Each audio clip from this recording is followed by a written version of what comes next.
I left in the early morning. I walked among the glow of the street lamps and the darkened houses where the residents slept. I will have to admit, I had some reservations on the direction that the evening had taken. Was Cassandra in love with me? I could easily defend myself with the consumption of our drinks that evening. But it was a bit more complicated than that. I found myself with feeling for her as well. I arrived home and went directly to the shower, trying to scrub the meandering feeling I had. The shower was hot, and the soap was charging. But I still somehow felt dirty. Was it a poor decision on my part? Had I simply succumbed to the moment that was presented there? I felt a dreading that I had somehow cheated on my Eliza.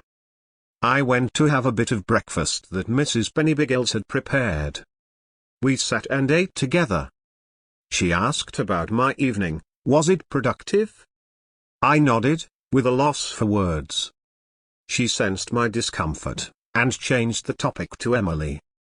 I received a call. It was Mr. Goth. My heart sank when I heard his voice, convinced he was about to chastise me.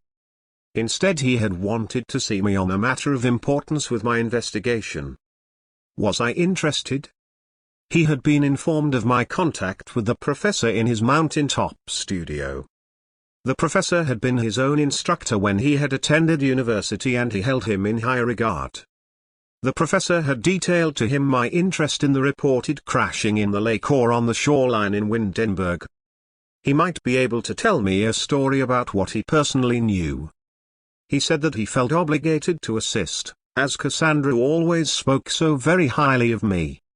While a heartfelt compliment, it stung me quite deeply. He asked me if I might stop by for a morning tea with him.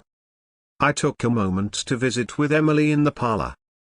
She was a bundle of energy, busily tearing into papers and generally making quite a mess for Mrs. Pennybiggles.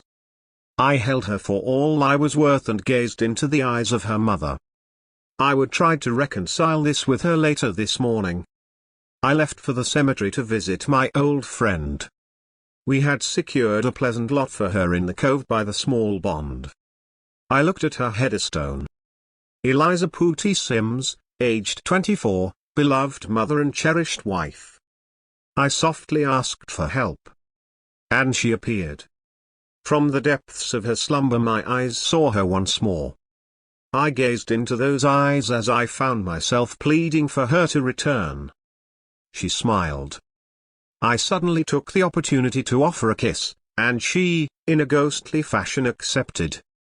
This was madness. I kissed her hands again and again and brashly kissed her lips with conviction. I sadly told her of my romance that evening with Cassandra, and that we even had kissed. She smiled widely and looked deeply into my worried eyes. She said I was not that much older than Cassandra, silly boy. I was not dead, at least not yet. She explained in her motherly voice I must not allow myself to define my future with the sorrows of my past. She bid me well with the remainder of the time I had left. She tellingly asked that I not to ever sell myself short on obtaining happiness. If I found another to accompany me through the rest of my time, it was a very good thing indeed. She asked me to try and give every chance offered an equal opportunity. She said softly that mine and Emily's happiness meant everything to her. Then, just as suddenly as she had appeared to me, she turned and left to return to her slumber. I watched her glide away. I walked out to the gate and prepared to leave. Suddenly, with haste, she ran to me, and tenderly kissed me once more. She looked at me with a grin and simply said, "Don't forget me," and then she was gone. Strange, I had heard that same expression before, as you dear listeners to the tale may remember. I turned and walked away. I went for my invited morning tea with Mr. Goth. He greeted me, and after putting the kettle to boil, we sat in his parlor and he chatted warmly. He was sure I might benefit from a story he had privy to. He had seen me that day in the governor's mansion. He knew of my query and offered his assistance with his tale. It seems he had heard rumors of a military base somewhere near the swamps. The one that had held the bodies. He said that the facility was hidden somewhere nearby, and it housed a secured encampment of specimens collected in recent years of a mutated form of sim. One that had been deformed and changed in its physical and mental status. It was a rumor, but he thought I might want to take a look for myself. I thanked him, and took my leave. I went to the station board of inquiry. Where might this plot of land be that housed this facility? A secret military base in the swamps could only mean one thing to me.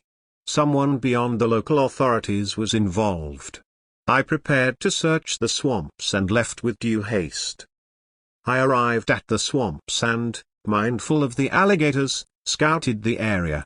A brief gap in the surrounding foliage provided me a glimpse of something hidden between the brush.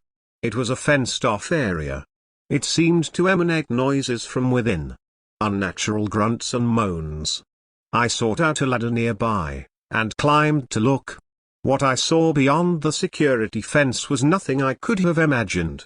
There were several things wandering about, feasting on each other. They were walking, but they appeared as deformed and mutilated as the corpses I had found. They were hideous and gruesome creature, and I understood them to be like a form of walking dead, unaware of their plight and filled with a hateful expression. Vacant eyes and blank expressions. Truly horrible. Why would the military keep such creatures? For study? It didn't make sense to me. I required an explanation. I clambered down the ladder and immediately went to the office to find anything on the topic. At the station I pored intensely over the data. I had not obtained the level of authorization needed to pursue military document of a secret nature, and was rebuffed at every attempt. It seems a high level of placement within Sims was the only means of viewing any further information on why this facility existed, and to what ends were its occupants subjected to. I looked again at the evidence board, with the carefully placed yarn marking the locations of the bodies. I summarized the facts as I knew them. Several individuals had been killed and left about Sims. At first they were just found to be killed, and then many began to be discovered with various stages of decomposition. Several had been found prior to my becoming involved. Bones detailing horrific surgical alterations had been found, and kept secret from the public. Then a massive dumping of corpses in various degrees of butchery and decomposition, as if discarded purposely. It became apparent. There was no slasher, at least not an individual one. Nor a group of killer either. It was not related to the grilled cheese debacle. Yet it was an organized crime, one that required a great deal of planning to carry out for so long.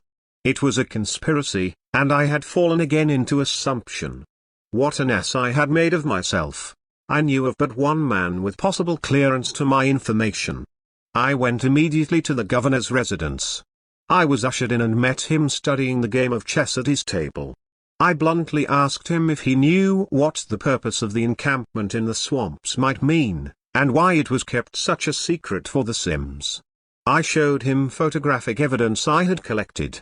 He sternly accepted no responsibility of knowledge of the place, nor its contents. He listened as I described the scene.